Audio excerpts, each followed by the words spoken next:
In today's video, I'm going to teach you how to navigate the Salesforce platform using the Data Import Wizard. This tool is essential for importing data smoothly into Salesforce, and I'll guide you through each step to ensure a seamless experience.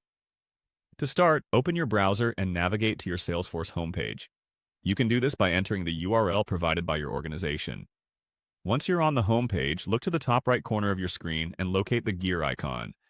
This icon represents the settings menu, and by clicking on it, you'll open a drop-down menu. From here, you'll want to select Open Advanced Setup.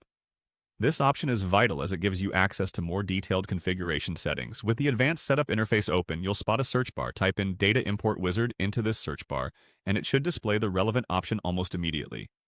Click on Data Import Wizard, which will direct you to a page specifically designed for importing data into Salesforce. This tool simplifies the data import process significantly, reducing the chance for errors.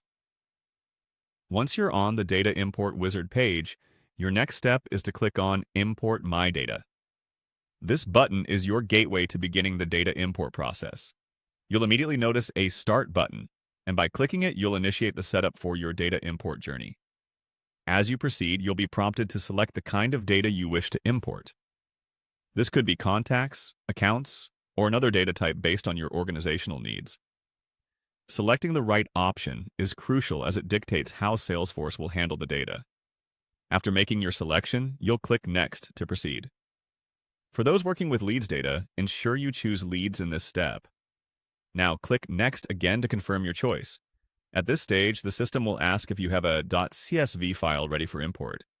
Assuming you do, click on I have a .csv file to continue. Following this, you'll be prompted to upload your files. Click on Upload Files to locate and choose the correct .csv file from your computer. This file must be formatted correctly for the import to be successful, so double-check its contents if needed. Once you've uploaded your files, click Next to advance further. The system will prepare to process your data. In the final steps, you will click Import to begin the actual data import, followed by Discard if you need to make any amendments before a final submission. Finally, click Done to complete this import task. And there you have it. You've successfully navigated the Salesforce Data Import Wizard. Thanks for following along, and remember, practice makes perfect with these tools. Happy importing!